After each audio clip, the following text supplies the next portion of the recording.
UMC, HD3 Detroit, KJAQ, HD3 Seattle, WBMX, HD3 Boston, and on AOL Radio and Yahoo Launchcast. Psychic Radio is now CBS Radio's The Sky. Back to Behind the Paranormal with Paul and Ben Eno. Call now 248-545-SOUL. New skyradio.com. What's it like to encounter your own ancestors during a paranormal investigation? I know we start every Murray Silver show with that question. I don't think we've gotten to it in 2 years. See what we can do tonight. What do you do if entities follow you home?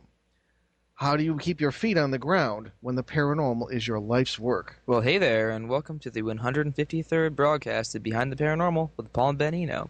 I'm Ben, and opening the show was my co-host and partner in the paranormal, my dad.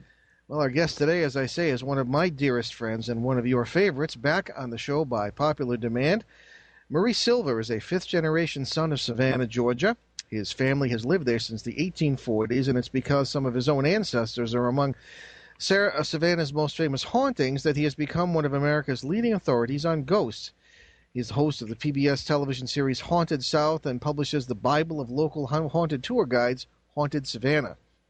A top-rated national speaker for Mensa, Murray also is a Hollywood and Washington insider. He's the acclaimed author of the book Great Balls of Fire, the uncensored story of Jerry Lee Lewis, which was made into the movie of that name, starring Dennis Quaid and Winona Ryder.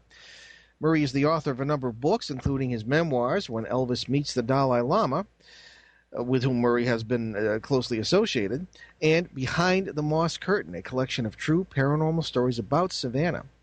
Murray worked in the late 60s as a promoter for rock bands like Fleetwood Mac, Grateful Dead, the Allman Brothers, and others. While going to law school, he transitioned from promoter to journalist in the 1970s and 80s, touring with acts like Pink Floyd, Paul McCartney, Bob Dylan, Elton John, and Peter Gabriel. Top of all that, Murray became a paranormal investigator and historian of great insight and depth. His website is www.murrayonspirit.com. It's quite a resume, but Murray Silver, welcome back to Behind the Paranormal. Gentlemen, it's always nice to talk to you. How y'all doing today? I'm just happy to get you on the air. Last time our whole uplink to CBS went down, and every time we're on the air, Murray has some very worthwhile opinions and states them in a very articulate and strong manner, and somebody doesn't seem to like it. I don't know. I don't want to get paranoid here, but we're just happy to have him on the air. And our conversations always are surprising and enlightening and just delightful. Anyway, let me remind everybody of our call-in number here on CBS New Sky Radio and newskyradio.com tonight. 248-545-SOUL. That's 248-545-7685. Or if you're listening on a computer, use the nifty instant feedback feature to the right of the newskyradio.com homepage as you listen live.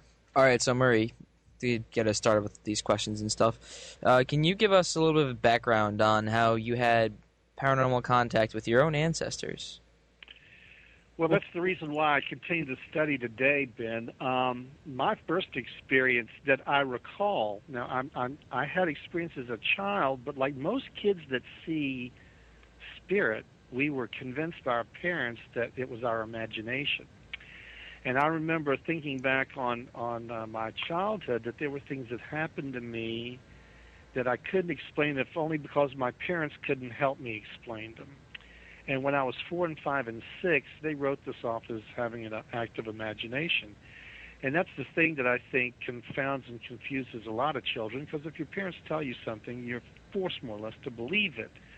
But at the age of 12, I had an undeniable event happen to me that I didn't need anyone to explain to me. I realized that I had not only seen, but had spoken to spirit. And this happened to me in broad daylight one afternoon around 3 o'clock. I was at home doing my homework, and a woman appeared at the door of my room. She looked as real as you or me. She seemed somewhat familiar to me, and she said, "Murray, I'm very concerned about your mother. She has a problem with her leg, and she needs to have a doctor look at this right away." And I looked at the woman and then turned away quickly, because when I looked into her eyes, there was the reflection of a light that did not seem to emanate from an exterior source. It wasn't a reflection in her eyes, but there was something about it that told me psychically that I should not look into her eyes. And so I looked away, and I was tracking her peripherally. I could still see the image, the outline, but I'm averting her gaze. And I got up from my seat, and I crossed the floor to the door where she was standing, and I passed within inches of her, and as I approached, I kept my eyes down. I could see the hem of her skirt and her feet, and I moved past her to go to my mother and to tell her that she needed immediate medical attention. Now, it's important to understand that my mother's a very private person, and my mother's the kind of person that wouldn't ask you for a Band-Aid if she was bleeding to death.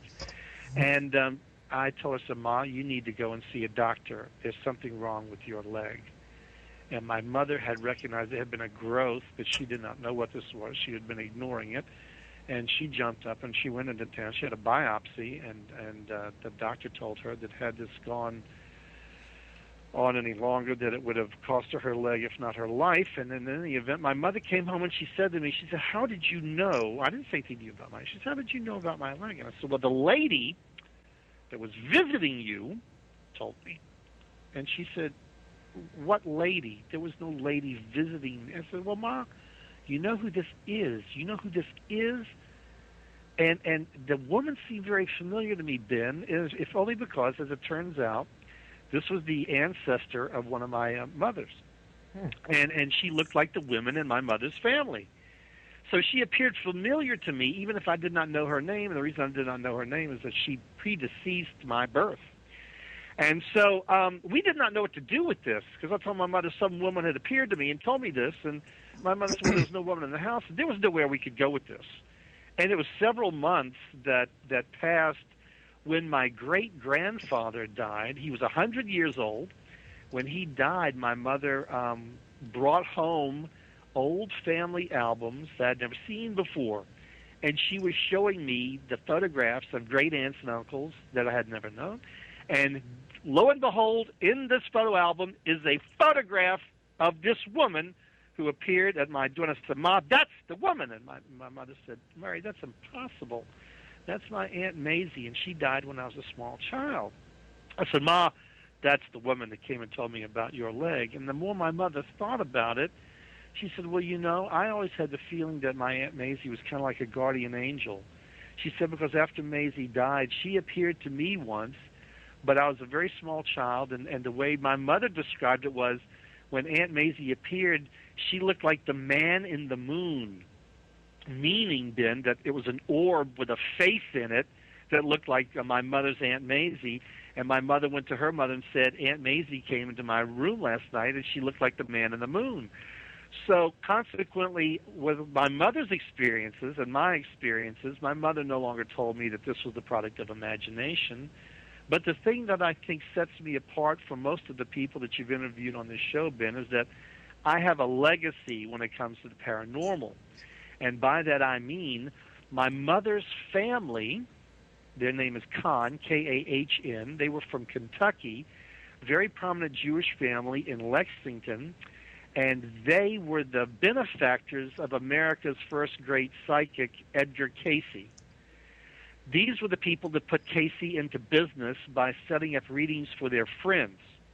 And if you read any book on Edgar Cayce, you will read about my mother's family. Because the interesting thing about Cayce, gentlemen, was that Edgar Cayce could not tell you what he was going to have for lunch. Edgar had no ability to read himself.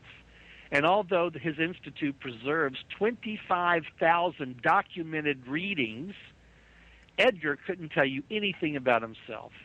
The universe refused to allow Edgar to do that, and I think it's because you're supposed to live your life, and a psychic who could turn that gaze on himself probably wouldn't get out of bed in the morning unless he thought it was going to be a good day. So in any event, Edgar would give my mother's family advice on investments, especially during the tough years of the Depression years. Edgar would tell my mother's family, listen, this is what you do with your money, this is where you invest your money, and in return, as they profited, they would help Edgar Cayce. And so if you pick up any book, gentlemen, on Edgar Cayce, you're going to read about my mother's family. And, of course, I wasted no time contacting my mother's elders, her great aunts and uncles, the people who had known Casey, had talked to him. They called him Doc because he was like a member of the family, and their recollections, their stories are absolutely incredible. So with that as my background and with that as my experience, there's no way I was going to turn a blind eye to this and say, this is imagination or this is foolishness or anything. No, gentlemen. Having encountered it and having that in my background and my pedigree, I thought, no, this deserves a closer look, and that's what set me on the path. Okay. Ben's got another question here, but I can't help but ask. I've never known quite what to make of people like Edgar Casey. Obviously, they're in touch with other realities, and Right. they can articulate that. Right. How do you think those things work? Well, Paul, the way it was explained to me by my mother's family was that Edgar Casey could not read you in a conscious state. He had to go to sleep. He had the ability to lay down and go to sleep almost instantly, and he was tapping into the universal subconscious, and the things that he expounded upon were everything from cures and treatments and diet, and he has been called, Paul, the father of New Age, because this guy put an awful lot of things. In fact, today there are still products made according to the recipes that he devised while under this state, and people are still using his soaps and his creams and his lotions, and his doctors are still examining his suggestions on dietary concerns and dealing with illness. And so apparently what he was able to do was tap into that great spirit that permeates this universe. And I think it's the same thing, Paul, that all great minds tap into for their inspiration. Because I have always believed fundamentally that that's how the human being is designed, and it's the purpose of the self to bring down divine inspiration and pass it from self to ego, and that's how we function. I've talked to great musicians about the fact that they say that they don't invent songs. Paul McCartney once told me that he said all music is up there somewhere. He said, pointing above him. He said, my job is to reach up there and pull it down, as if all great music has already been written, and it's his job to access it. Well, and I think Edgar Casey did it in the same way. Plato would agree. That's great. Ben, got another question here. Yeah, I'm fascinated by Buddhism. Like I love Buddhism. It's so simple, so easy, and like gets everything in harmony and all that good stuff. But you work closely with the Dalai Lama. Does he have anything interesting to say about ghosts and the paranormal? He does, and in fact, it has helped me understand in ways that no other tradition or mindset thinks of spirit. Buddhists are one of only two major religions that I know of that even acknowledge their existence by attempting to explain the condition. And what's interesting to me is that the Buddhist monks that I have known, and I've known many, and some of them are high-ranking lamas, they don't talk about seeing and talking to ghosts, because to them it's merely a byproduct of the meditative lifestyle. They told me, they said, look, if you want to get into better contact with spirit, all you have to do is meditate. And they suggested, if you start your meditations when the day begins, which is not 8 o'clock in the morning, but actually 4 a.m., that's when the monks begin to pray. They start their day at 4 a.m. with 2 hours of meditation and prayer. They take a break and go back at it again for 2 hours. But they tell me that the sacred hour from 4 until 6 is when the window is wide open between this world and the next, and that all of this comes flooding through. But to them, gentlemen, it's a distraction. Yeah, when spirit comes through and starts talking to them, it's a distraction, so they try to tune it out. And for most monks, to have extrasensory perception to them is simply a byproduct of the meditative lifestyle. And that is why oftentimes when people say to me at conventions or speeches, they'll say, well, how can I learn to see spirit or hear spirit like you do? And I say, well, listen, you've got to be very, very still. You've got to be very, very still if you want to see this stuff or if you want to hear this stuff. I said, The reason that many of you don't see the spirit that's all around you now is that in the waking mode, you're bombarded by all of these sensory impulses, and you were so distracted you couldn't see a ghost if he was standing in front of you, and oftentimes they are, and they're quite perturbed that you can't see them. Okay, I'm afraid we got to wrap for a break, Murray. I didn't see that coming. I'm sorry, it's so fascinating. But we're going to be right back with Murray Silver here on Behind the Paranormal with Paul and Ben Eno. Stay with us. CBS Radio's The New Sky. NewSkyRadio.com. Across the Veil with April Lugo. Join April Lugo each Tuesday night at 7 for Across the Veil. Across the Veil is a show that promises to be a unique experience as April connects and communicates with those who are across the veil. April receives guidance and wisdom from the ancients, angels, masters, teachers, and guides, as well as hearing messages from those who have preceded us across the veil, family, friends, and loved ones alike. The program is an excellent opportunity for you to hear from those who are across the veil. April will be answering questions and giving insight. That's the main reason for the program. Across the Veil at 7 Tuesday on The Sky. Look up to the sky. Psychic Radio is now CBS Radio's The Sky. Reach out. NewSkyRadio.com.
is now CBS Radio's The Sky. Back to Behind the Paranormal with Paul and Ben Eno. Call now 248-545-SOUL.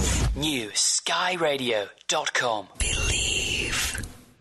And we're back with our fantastic guest and our good friend Murray Silver from Savannah, Georgia, Hollywood insider, Washington insider, a paranormal expert of amazing depth and articulation. And Ben, is having some great times there asking some questions because he's never on when Murray is, and he's going to make up for some lost time. Take it away, Ben. Well, then we were talking about Buddhism, and I wanted to finish the thought. Because it is important to scope what Buddhism has to say about the condition of ghosts. Typically, Buddhists have always described them as hungry ghosts. That is the official term, hungry ghosts. And they are depicted as beings with very big bellies and very thin necks, as if to illustrate that they cannot consume enough to quench their desire. So the Buddhist wants you to know that what ghost is, it's the spirit of a person who cannot satisfy their desires. But rather than move on in the chain of becoming and go to either another lifetime or the heaven realms or the hell realms, this is a spirit that has decided that they didn't get enough in the last lifetime, and they want to go back and continue to be that person. And as you know, when this life is over, it's over. You cannot continue it. But here's the interesting thing that Buddhists want to remind you. Ghost is not a continuation of this lifetime. Now, this is important, gentlemen, because yes, it is. Every movie we've ever seen about ghosts shows you that somebody steps out of the body and continues being who they are on the other side. That is not true. If you saw the movie with Patrick Swayze and Whoopi Goldberg and Demi Moore, Patrick Swayze gets murdered, and he still hangs around in his old apartment, and he's trying to carry on with his life and help his girlfriend. No, that's not what Ghost does. You cannot proceed one more instant, but what has happened, this spirit now has entered into a new existence. It is not a carryover. It's a new existence, and it is fraught with desire that was unmet in the last lifetime. And very unnaturally now, what this spirit is trying to do is go back and continue a life that is over. And in its frustration, it becomes caught in time and space, which is why the monks tell me that you will run into a spirit that is habitually doing the same thing over and over again, like walk down the same hallway, open the same door. This is a spirit that's trying to go back to its last moments in life and continue and cannot. And it can take a very long time for them to understand what's happened to them. And it's because, gentlemen, that most ghosts are the result of someone having died in a state of confusion. They were either murdered or they were killed, died by accident. The Hindu believes, however, that most ghosts is caused by suicide. And for 9,000 years, according to their scriptures, the Vedas, they mention ghosts.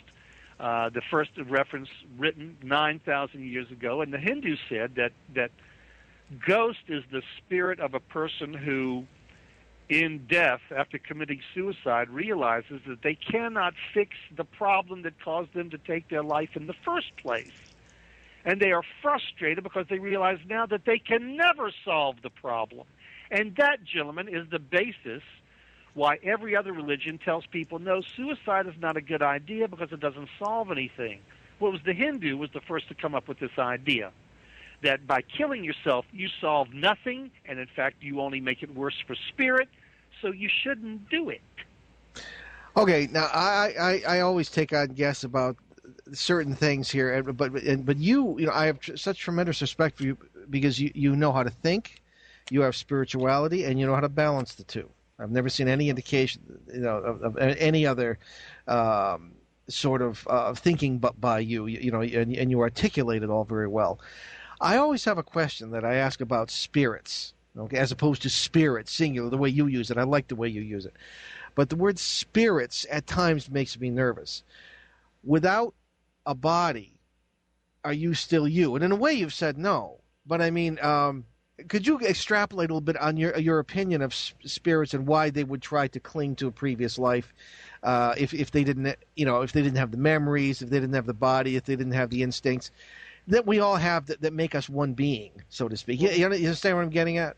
I am, but Paul, this is what I want to say to you, and I don't know that this has ever been expressed anywhere, because I'd like to think the idea is original with me, but probably not, because I don't think any idea really is.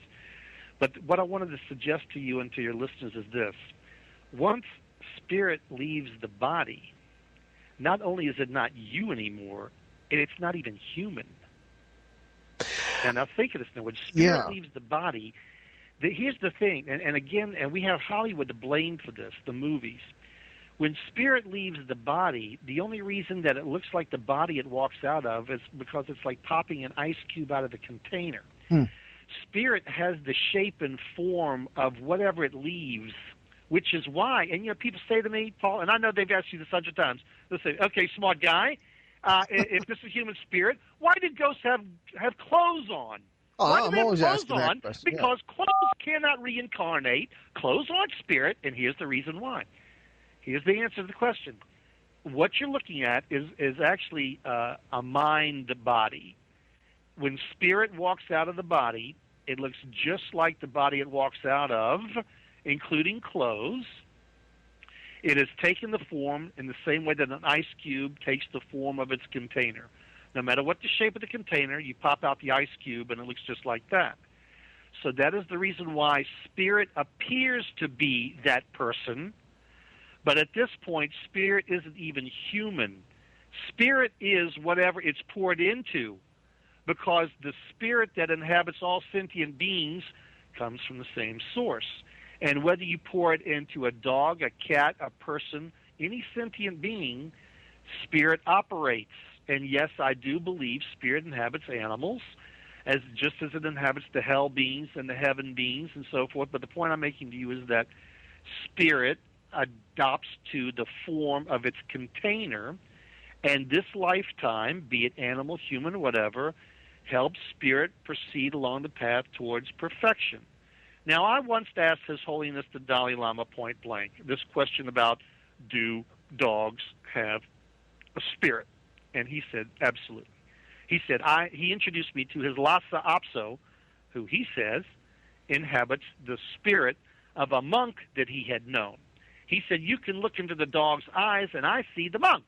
And I said to His Holiness, I said, well, how did the spirit of the monk get into the dog? And His Holiness said, the monk had done something in his lifetime that caused him to lose his humanity.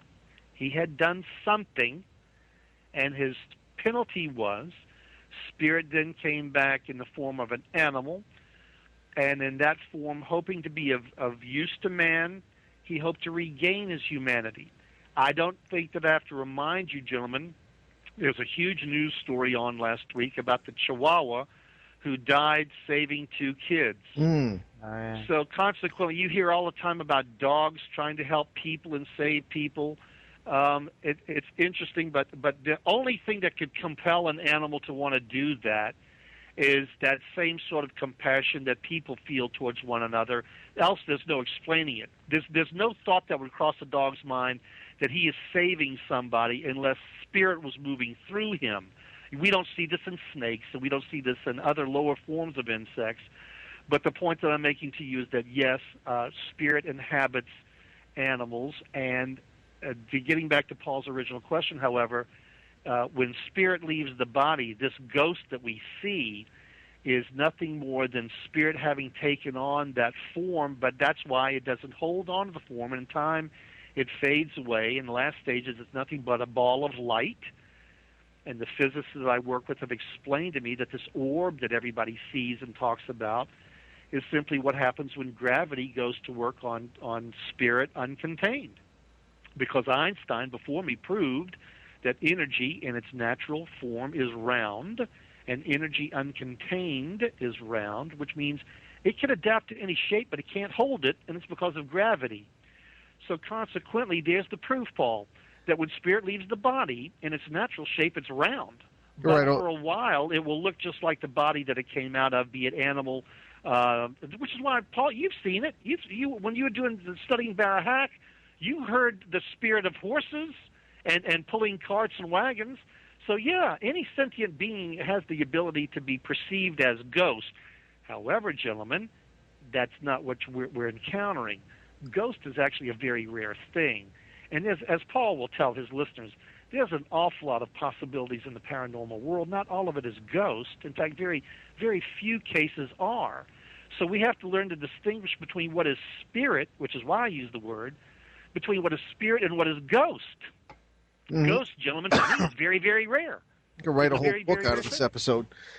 But that's I'm going to turn it back to Ben here because I want to give him a chance to ask his questions. I mean, with every sentence, we open up a whole new world here of discussion.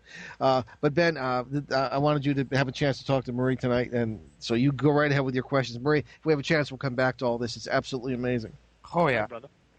All right, so, like, I see a lot of similarities between, like, Native American shamans and, like, Buddhist monks when they travel between worlds or sides or floats your boat. But shamans do that, but do Buddhists do that, or do they just sort of exist and just chill and not bother doing all the stuff that shamans do? No, I'm going to tell you, in my memoir, When Elvis Meets the Dalai Lama, one of my very favorite characters that I write about is an aged monk named Dubtop Rinpoche.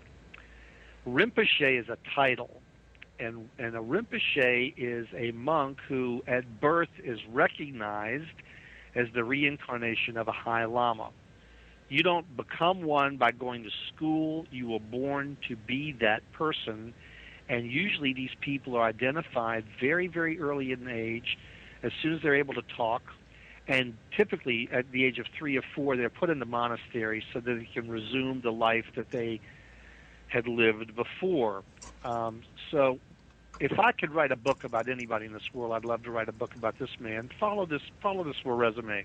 Now, this isn't my word that you're taking. Amnesty International is the one that compiled this information about this man. This man, who's now in his 70s, was the head of a monastery that the Chinese invaded. And this is back in 1959 when the Chinese invaded Tibet and overran the country and took it over and forced the Dalai Lama to flee to India. Dubtop Rinpoche was arrested and thrown into a Chinese prison. And the other monks went to the Chinese and said, listen, this man is a great healer. You should let him go because he's here to benefit all mankind. And you should let him go. And the Chinese said, well, if he's got so much ability, let him prove it. And the Chinese took this man. This is according to Amnesty International's watchdogs now. The Chinese took this Lama and they sealed him in a cave, no food, no air, no light, no water, and they left him there for 90 days. I'm afraid we're going to have to leave it there because we have a break. Okay, we're going to come right back to this on Behind the Paranormal with Paul and Ben Eno on CBS New Sky Radio, newskyradio.com. Stay with us. CBS Radio's The New Sky. newskyradio.com. This is the Lisa J. Smith Show. Listen to Lisa J now at 3 o'clock Eastern. This is Lisa J. Smith, and I am here to give you messages from Spirit. Give us a call so I can connect with you. Look up to the sky. Psychic Radio is now CBS Radio's The Sky. Reach out, newskyradio.com.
now CBS Radio's The Sky. Back to Behind the Paranormal with Paul and Ben Eno. Call now 248-545-SOUL.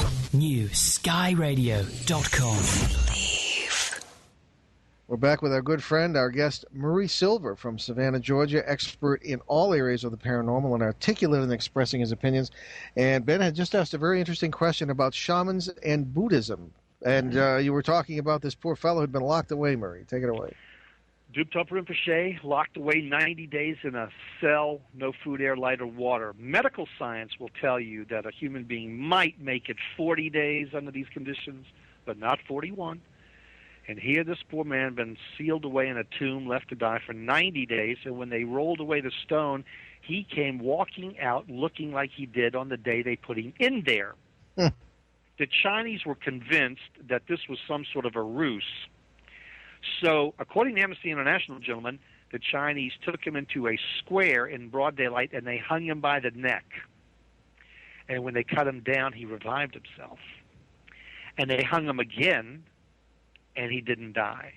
They tried 7 times to execute the man and couldn't kill him. And according to Chinese law and custom, which is very rarely invoked, if you succeed your 7th attempt at execution, they set you go because they're not they don't know if you're a god or a demon, but they let you loose. And so the Rinpoche then went to Nepal, established a series of monasteries and orphanages and schools where he is today. He's still in Kathmandu. And I have met him on a couple of occasions, and he is the man who healed my wife of leukemia with a pill and a prayer. Wow. That's another story. But to answer Ben's question, I asked the Rinpoche, how did you do that trick in the cell, 90 days? And he said to me that by biting off a piece of his cuticle and reciting the mantra, he was able to fill himself as if it was a meal. He could transmit his consciousness through stone walls and get what he needed to sustain himself. He was able to travel across time and space to sustain himself in this suspended animated state, and he was able to withstand complete deprivation for 90 days. So what the Rinpoche impressed upon me through his spiritual practice is that he is able to transmit his consciousness much in the way that a remote viewer does when they're working for the government as super spies. And as Paul has, I'm sure, has lectured his listeners before, remote viewers are people who can sit down at a desk, you give them a map and a coordinate, they can transmit their consciousness to that place and come back and report to you what's going on there. They can read documents, overhear conversations. It's the same thing that happens more or less when spirit leaves the body at death. The only difference being is that you're still connected by an umbilical cord. And however, if you don't know how to return the body, then you do die. And that's why a lot of the remote viewers work with an assistant who helps retrieve them. But in any event, to answer Ben's question, monks, and the exceptional ones, the high lamas, for them to travel into other universes, to travel across timelines and other dimensions, it is possible. Not only is it possible, but this, gentleman, is where the source of a lot of their wisdom comes from. People say to me, wait a minute. How do these people really know what death and the afterlife is like? You know, nobody's ever been there and come back, and they're wrong. There are people who've been there and have come back. Gentlemen, I met a man, the Rizong Rinpoche, second highest ranking monk in Tibetan Buddhism, second only to His Holiness the Dalai Lama. I studied with the Rizong Rinpoche in Atlanta for 1 year. Gentlemen, this is a man who 3 times in his life has retreated into a single cell and for 20 hours a day chanted the same mantra of Yamantaka, who is the Lord of Death. And he did this for 3 years straight, and he did this on 3 separate occasions. And in the process, this man has learned to commune with the Tibetan deity of death. He has examined the farthest reaches of the mind in this matter and has retrieved that information and brought it back to us so that we do know what the afterlife is like. We do know what the intermediate state is like. He has seen it and come back and reported on it. So consequently, for the people who ask me, well, how do you know all this crap about the afterlife? And how do you know that there's a heaven or a hell or a ghost or anything else? How do you know any of it? Well, the point is, gentlemen, that there are people who have defeated time and space. They have defeated death and have realized that all it is an intermediate break between lifetimes. Death to them, no big deal.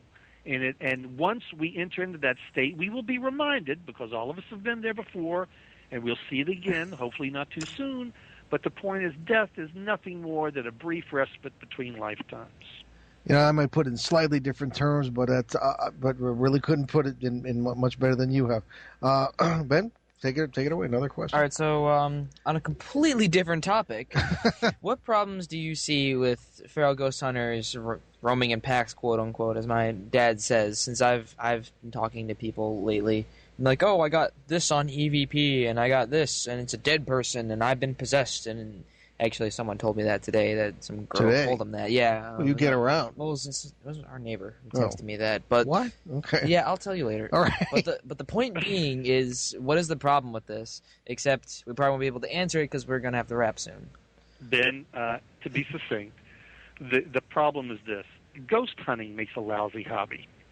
I often say to people who say to me, "Oh, I want to go see ghosts." I'll say, "Well, what are you going to do when you find one?" And what are you going to do with it if it comes home with you? Now what? They don't consider this. But the thing that I think is the most unfortunate aspect of it all is that I remind people, say, listen, you're going off in search of spirit that is leading a tortured existence. Many of these people have died under the worst possible circumstances, and they're still in that anguish in some respects. And here you come along with your camera, and you take their picture and run away happy with your trophy, which makes about as much sense as seeing a fatal car accident on the side of the road, and you jump out, and instead of lending aid and assistance, you take a photograph of the people bleeding in the street and run away. Exactly. And I'm afraid we got to wrap, but we'll be right back on this very topic. Stay with us Behind the Paranormal with Paul and Ben Eno, CBS News Sky Radio, newskyradio.com. Stay with us. Psychic Radio. PsychicOnAir.com. The Wake Up Call with Ellen Tom. But so you're the first kid on the block, and you can prove it. Because there's similar prototypes, but nothing quite as good as yours. Yes. Yours has more than one application. Yes, my God, you're brilliant. Hi, it's Tom Force. Reverend L. Newman and I are here Monday nights, 7 till 9, prime time, Eastern time in the United States, with Wake Up Call on Psychic Radio. Psychic Radio. We know you're listening. Life is a journey. Let us be your guide. Reach out on the net now, psychiconair.com. Look for Psychic Radio on your AOL radio player.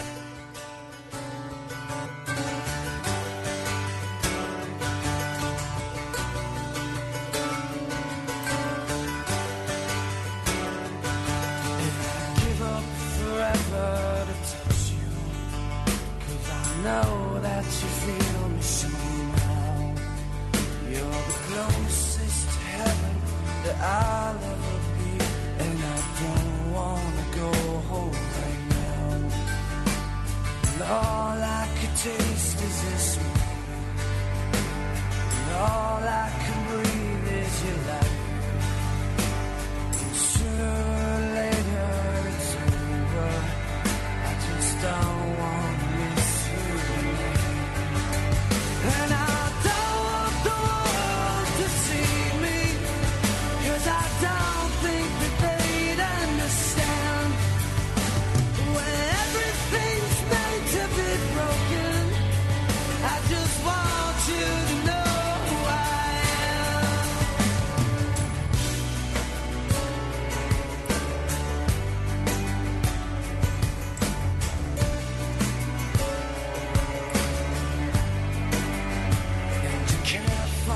tears that ain't coming, oh, the moment of truth in your eyes, when everything feels like the movies, yeah, you bleed just to know you're alive.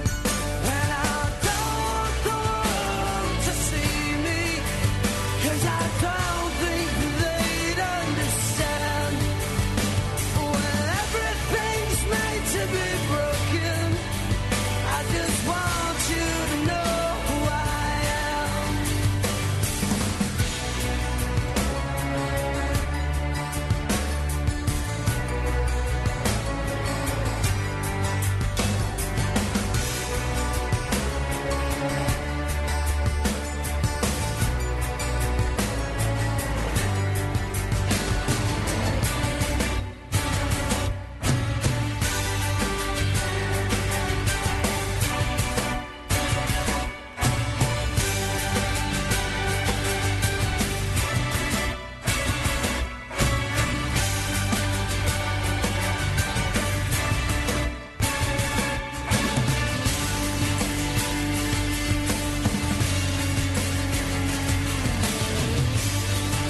CBS Radio's The Sky. Back to Behind the Paranormal with Paul and Ben Eno. Call now 248-545-SOUL. New skyradio.com. Believe.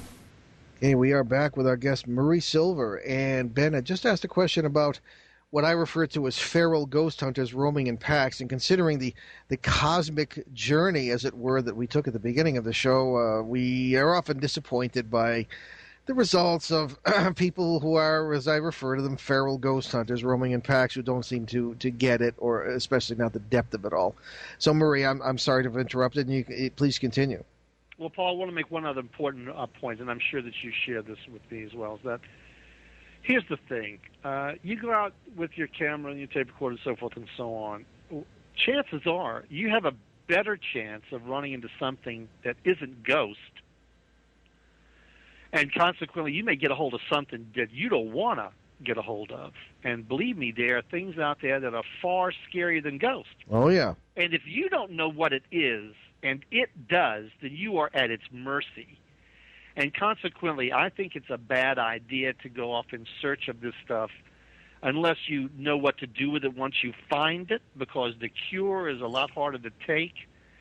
And so I tell people point blank, look, I know that it's fun. These stories are it's fun to get scared and all the rest. And stories are one thing, but ghosts are something else, and the paranormal is altogether something. And I've told them, look, there are things out there that are truly horrific, and for which I can do nothing for you should you tie up with it. Well, do you remember? I'm sorry, just go ahead. To make a point. You and I were speaking at the Ghost Hunting for Beginners conference in Tampa, Florida, a few years ago. That's when we first met. And people were, you and I were kind of by ourselves there, and people. I was making my initial address, and you were sitting next to me, and people said, I said, people have asked me what my word of advice would be for beginning ghost hunters. And I said, don't. Right. You have, and 180 people stared at me, and you, I saw, nodded your head. So you were the only one who understood, if not agreed. And I said, you have no idea what you're touching, what you're getting into. You just have, it's like, I don't know. So I'm sorry, just continue. However, I do think that Ghost is here for a reason. And I think that it's trying to remind us that it's trying to make this journey. It's got stuck. Sometimes Ghost appears to remind us that one of these days we have the same journey to make. And sometimes all Ghost wants is a prayer to help them along the path. I mean, that's what the Catholic says your highest obligation in life is to say prayers for the departed, because the Catholic says very, very few of us at the end of this life gain entrance into heaven. And many of us get caught in God's waiting room called purgatory, and the only way you get out of it is through prayer. And so consequently, that is supposed to be the highest thing that you can do in life, is to say prayers for the dead and help them along the path. So oftentimes Spirit appears to you to remind you that they're caught in transition and need your help getting home. And sometimes, as in the case of me and my mother, Spirit appears to help you. And so I'm very, very careful whenever I encounter it to find out who it is before I try to run them off. But there's certain things that I don't go looking for in the first place. I think it's an awful hobby, as it were.